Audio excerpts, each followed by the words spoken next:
Hey everyone, welcome back for another chess video. Today we're going to be looking at a game I played recently as white. It's going to be a good example of how to identify weaknesses and create plans for yourself during the middle game and trying to transition to the end game. Um, it's going to really revolve around identifying imbalances and weaknesses in your opponent's position. So starts with e4, e5. I play the Italian, so I respond knight f3. He responds knight c6, just defending the pawn in the center. I bring my bishop out, putting some pressure on f3 and just getting ready to castle.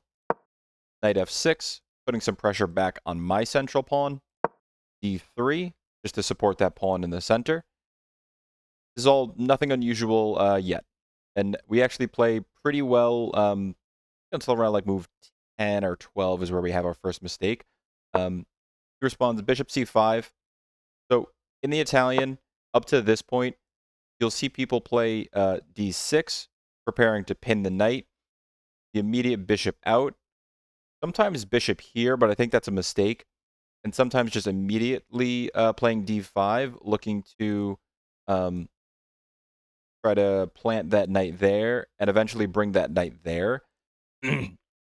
Really, the only thing I kind of keep an eye on is I look to castle pretty quick, and when this pawn moves, wherever it goes, I look to, as soon as I can, play h3 to try to discourage this bishop coming here. A lot of times in the Italian, the bishop, if it can't pin the knight, will come to e6, and very often it's a good idea to trade that bishop off and letting him take back. We'll see later in the game that when they takes back, you had doubled pawns for black, but he quickly tries to undouble his pawns, and it's not really that big of a deal, but just creates some weaknesses for black that it can be hard to protect against if white knows what he's doing. So after d3, bishop out to c5. d3 is a little bit of a prophylactic move. So a lot of times pawn will come here, and if this knight gets pinned, this knight jumps into d4, and it can be pretty hard to defend this knight, and it's just hard to maintain your pawn structure because you're going to have to eventually capture. You have to capture back with g takes f3, and with this light squared bishop outside of your pawn chain, you don't have the option of bringing it back to defend the knight. So that's why c3 in this position is a little bit of a prophylactic move. Here spawns d6, h3, just trying to discourage this pin, just no reason to deal with it, and eventually you create a little luft for your king. Bishop e6, so the best move is to just take and let him take back. Black looks to castle and tries to capitalize on this open file for the rook, but what happens is, not knight, not knight d2. What happens is you take, and then this queen can come here and put some pressure on these two pawns.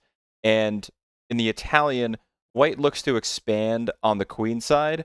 So with this queen coming here, it can support your pawn pushes and put pressure on this pawn from afar.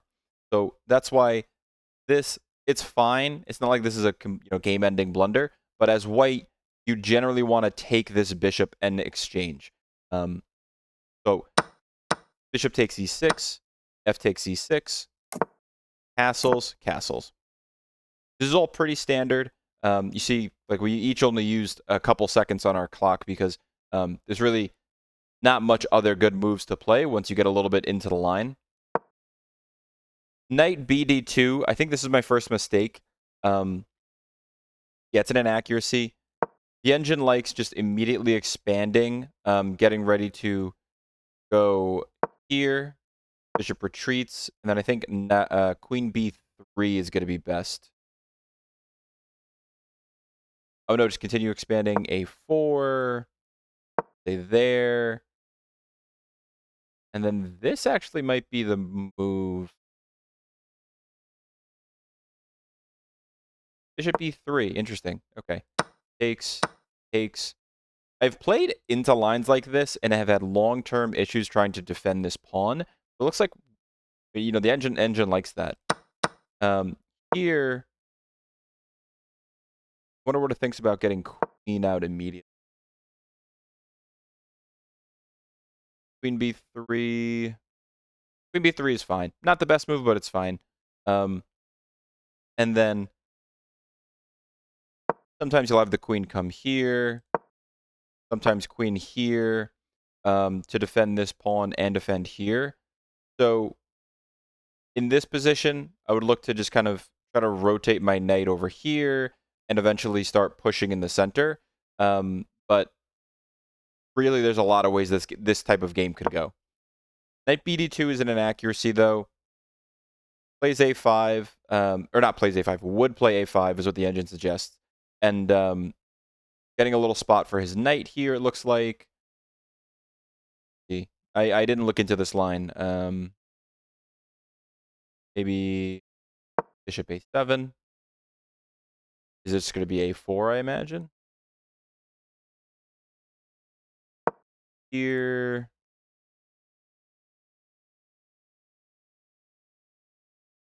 Yeah, a4, just kind of throwing this pawn down the board and eventually making you ruin this pawn structure, and some long-term weaknesses on this side is what it looks like.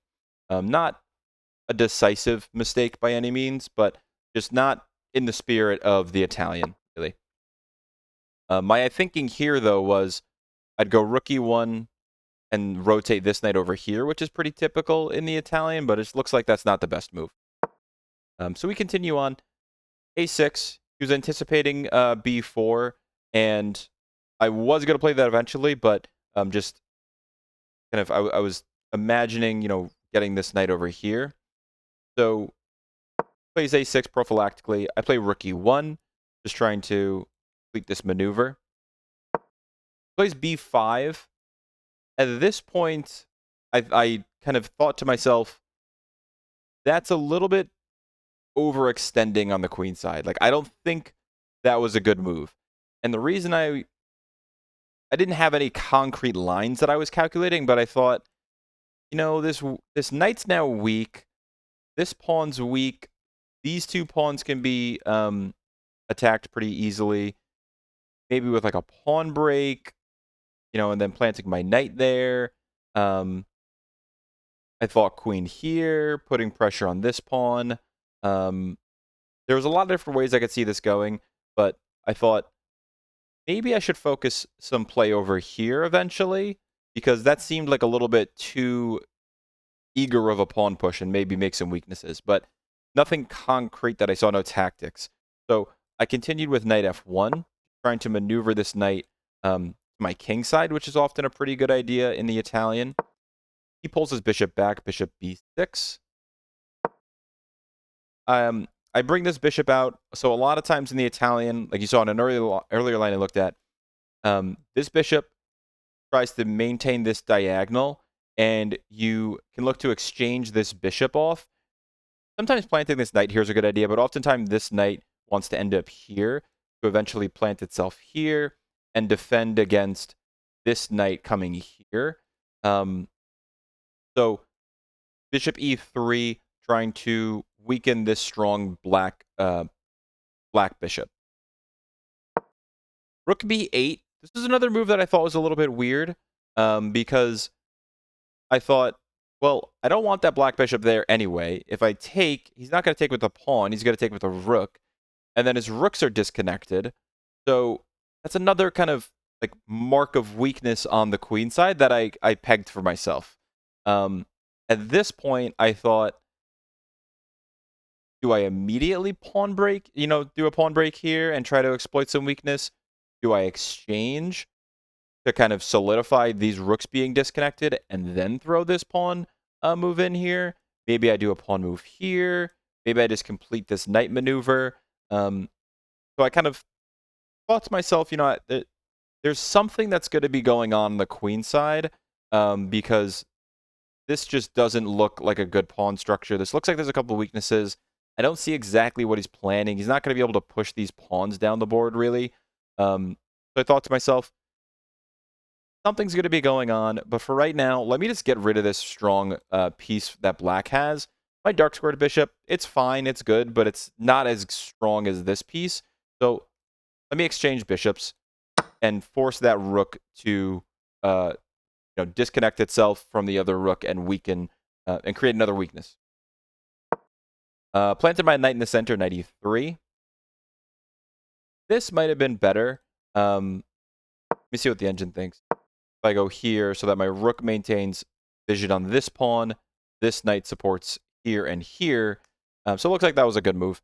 But it looks like the engine wants the immediate push here. Let's see why. Maybe takes. It wants h6, but let's see if like a human might have just taken. Let's say exchanging in the center. Knight 97. This you'll see a lot if this knight rotates here. Knight g3.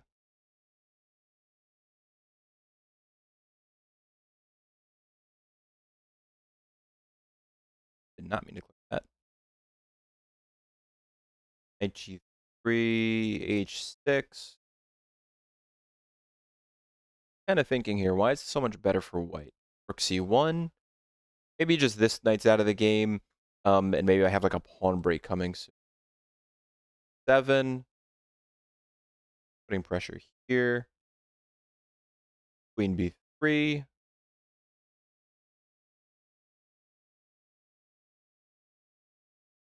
There. It seems like a lot of maneuvering. We're pretty deep into this line, and I'm not seeing an obvious advantage for white. I think white's position is easier to play, but I'm not seeing anything too crazy. Knight takes. It doesn't look like there's any obvious tactics. It looks like white's position is just a little bit easier to play. Getting some, nice central control. These two knights are doing good jobs controlling these two pawns. This rook is active. This rook's not really doing anything. This knight has some pretty hard trouble getting into the game. Can come here and plant itself there, but it's easily kicked away. Okay, I like a white's position better here. But back to the game. Knight e3. It's a mistake. Wants the immediate d4. Just opening up the center. Saying there's, these rooks are disconnected. This pawn structure is bad. Immediately open up the center and get things going. Knight e3. I was thinking, let me just put a knight in the center. Get ready to try to discourage that that pawn break. Was my thinking, but not the best move. Knight e7. So this is a completely normal maneuver you'll see in the Italian. A lot of times, knight here, and then this pawn break comes, looking to take and plant this knight there. It just depends on how white plays it. And this is really a sign that black is getting ready to maneuver this knight either there or there, maneuver this knight here, getting ready to jump in there, and start kind of expanding on the king side, trying to get something going there. So black oftentimes maneuvers his pieces over to the king side and then starts attacking there. And if you have this black bishop still staring at you, black can get a pretty nasty attack going with this bishop supporting here and this knight, or these two knights coming in with some pretty bad intentions. Pretty bad intentions. I go queen out. I think to myself, I could put pressure on this pawn.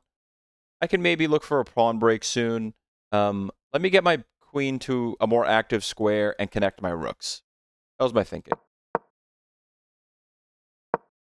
Queen d7, defending e6.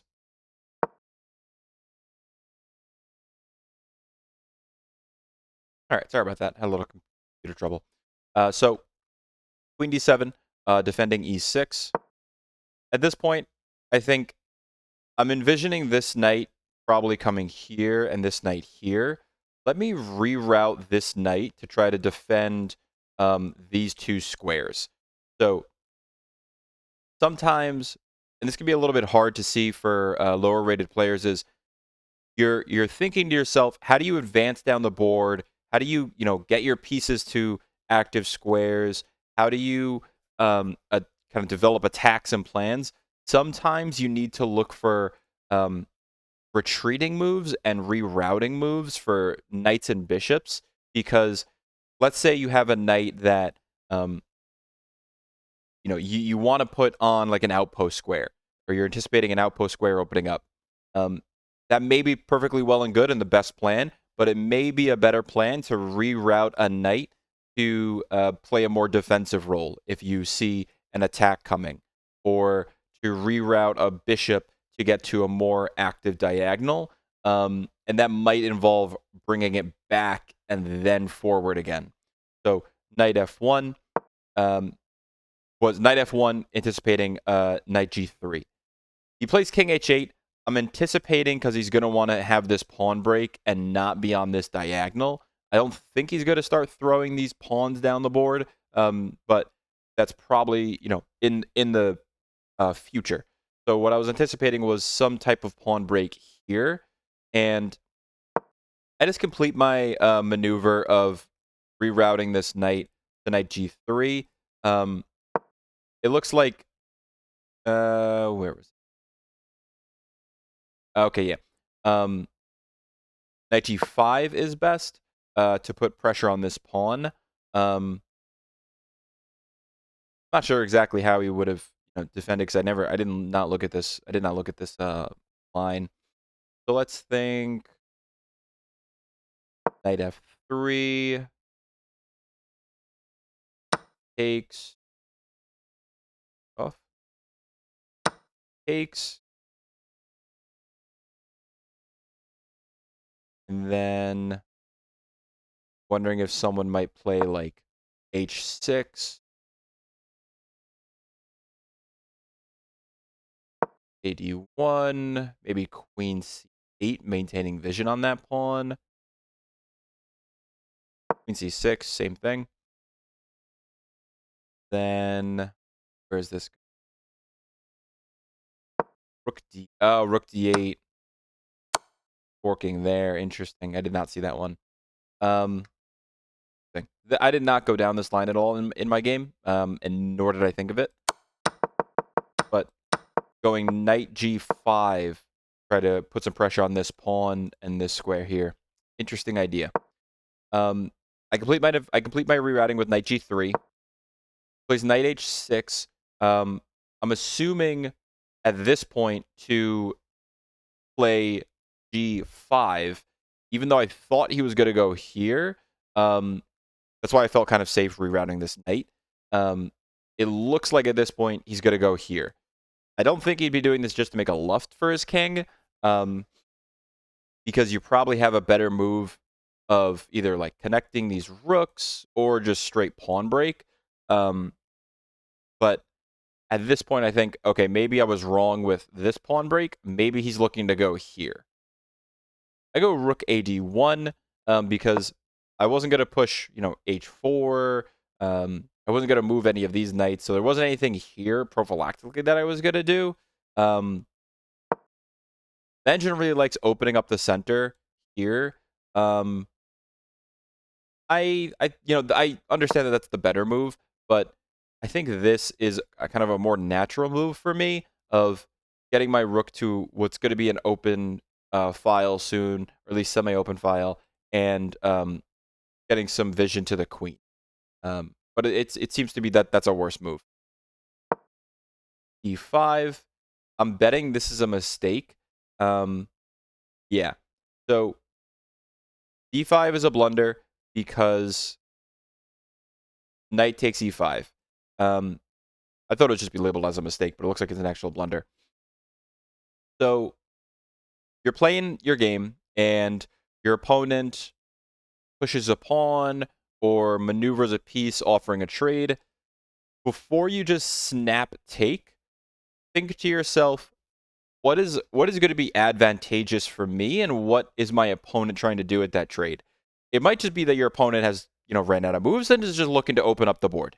It might be that your opponent is offering a trade that's advantageous for him, because let's say I take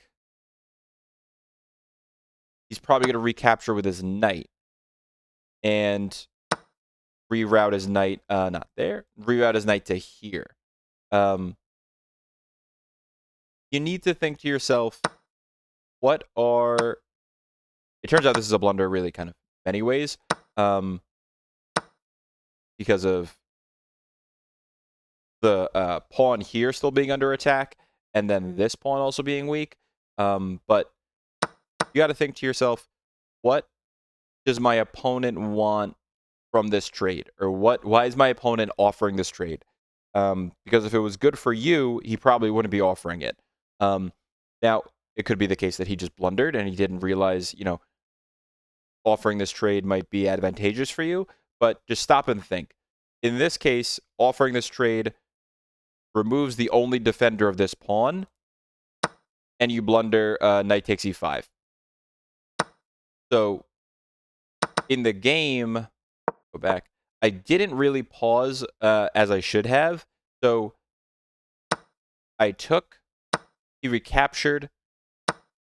I then noticed that the pawn was just hanging, and I planted a knight there. Or I took knight takes e5.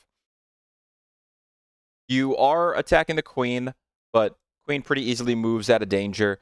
So really nothing to worry about. It's really just winning the pawn. Here, he goes queen d6. Not really attacking the knight, just getting out of the way. And at this point in the game, I specifically remember thinking, I need to keep this fork in mind. This rook is sitting on its own. This queen is staring at this diagonal. If this pawn moves, I got to think there's got to be something going on there. Either this fork, if this queen is still sitting here, but primarily this. So at this point, I'm thinking, the only defender is this knight. If there's any time this knight moves, I'm forking something.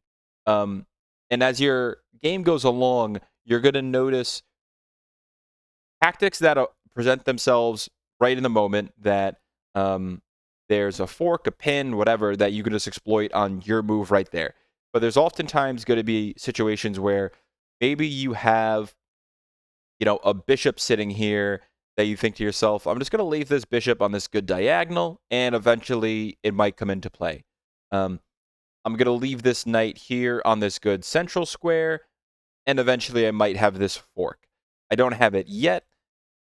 I don't have a clear way of removing this defender, but I'm going to keep this in mind because the opponent might forget that I have this fork and might slip, and I might be able to exploit it. So just kind of logging away. Maybe I have a bishop here that's going to be doing something. Maybe I have a knight here that's going to be doing something. And that's why getting knights like to outpost squares, keeping bishops on long diagonals are good principles because they let your pieces be more active, and eventually tactics do come out of that pretty often. So queen d6, I just support my knight in the center. This knight was doing a good job defending e4. If this knight ever hops in there. He responds c5. I wasn't too worried because if he just put his pawn here, I just move my queen, and I'm fine with this pawn, being a bit locked up. If he takes, I just take back, and I don't see a real way that he's going to be able to attack this pawn too well, so I wasn't too worried. I just move my queen out of the way to anticipating this and getting my queen ready to maybe come over here somewhere, get over here, who knows. Just getting my queen out of the way. C takes d4, c takes d4. Now my knight is pretty well planted in the center, and it's kind of hard to kick it out. He goes rook b to b8, just reconnecting his rooks. Maybe at some point, he'll come here. Maybe he'll come here, kick my queen away. But just getting his rooks connected into a better square. Knight f5. So here, if he trades, I take back with my queen. I knew this was going to be eventually opening. And putting my queen on this kind of self-pin wasn't without its risks, but I thought he has no checks he can give me. He just hops his knight in here. I'm forking his king and rook and taking that, and then I win the exchange, and that's got to be, you know, winning for me. I thought to myself, probably not just gonna, you know, move his knight like here and here. He can't go there. Takes, that's kind of what I want. So I thought, let me try to encourage this trade and see what he's gonna do.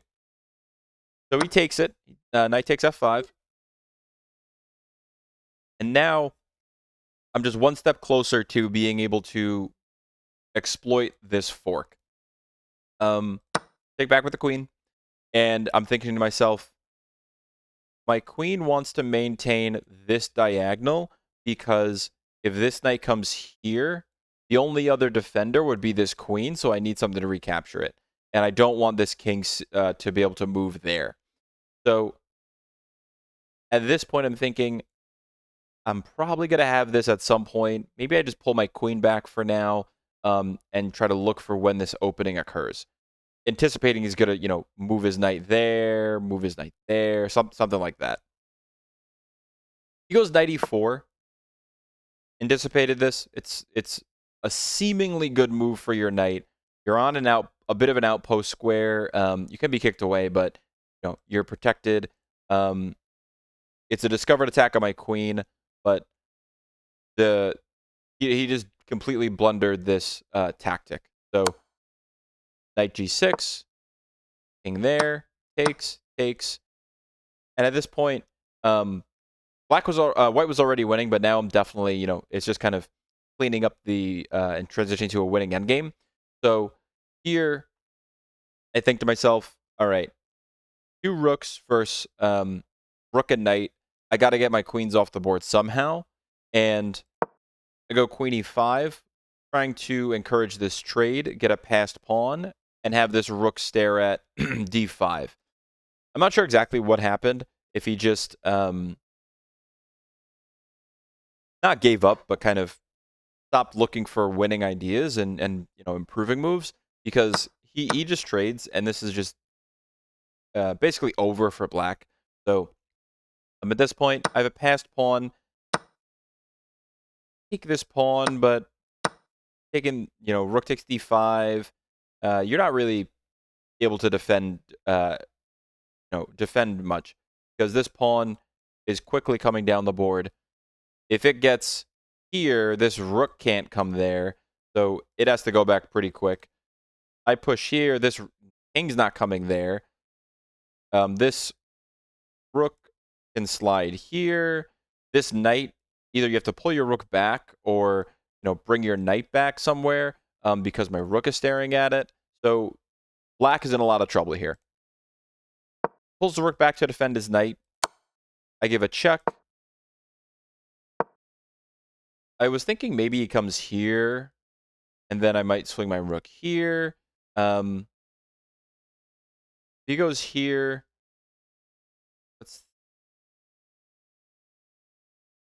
Oh, interesting. Just pull my rook back. All right. I would have had to spend more time thinking about that in the game. I didn't even get to that point. Rook d8 check. King h7. Just pushing e6. Knight f6. Again, pushing. Rook can't come here because I just takes, promote. Knight's not going to go there. Really, there's nothing for black to do.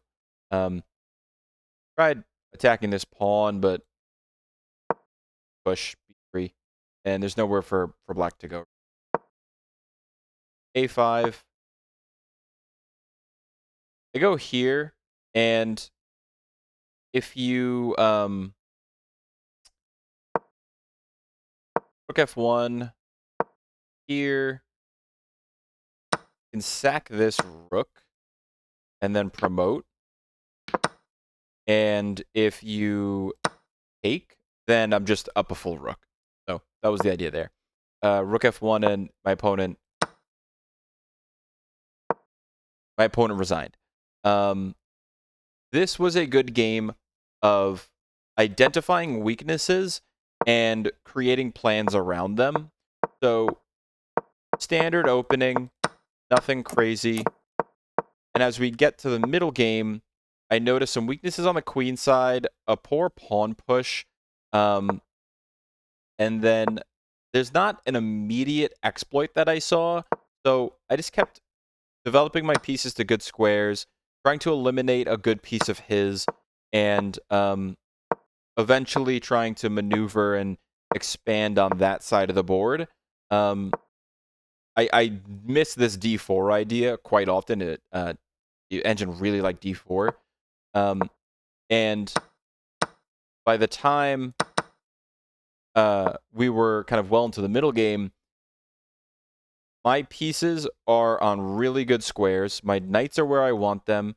So looking for pawn breaks, and the pawn break he offered actually ended up being a pretty critical blunder for him. So a lot of times that happens where it's kind of the first person to crack, the first person to make a mistake. And your goal is to play principled chess, get your pieces to active squares, safe squares, identify weaknesses, and then if your opponent, creates a pretty big imbalance you can exploit, then your plans might change in the game.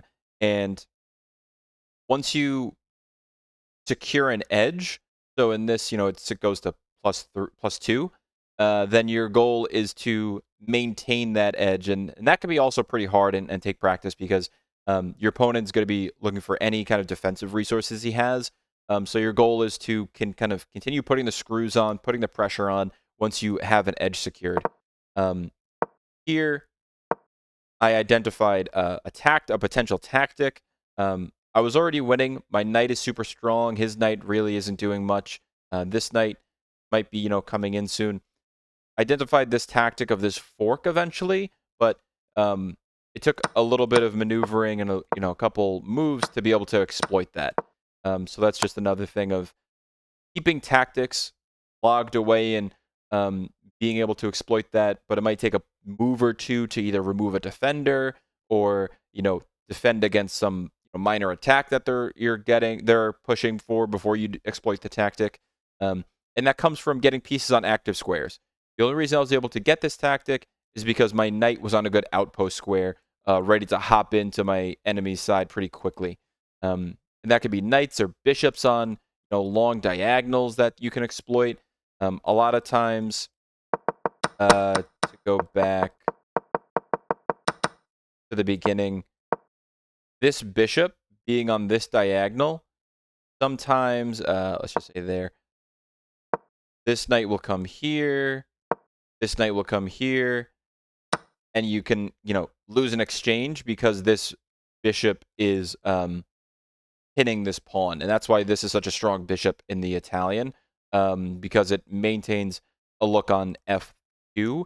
And oftentimes white wants to put a knight there, but you get at risk for this knight coming here trying to trade it off. Just something to keep in mind. So that's the end of this game. If you like this review, check out my other reviews, check out my other puzzle videos. If you have any ideas or suggestions, throw me a comment, throw me a message. But I'll see you guys in the next one. Thank you.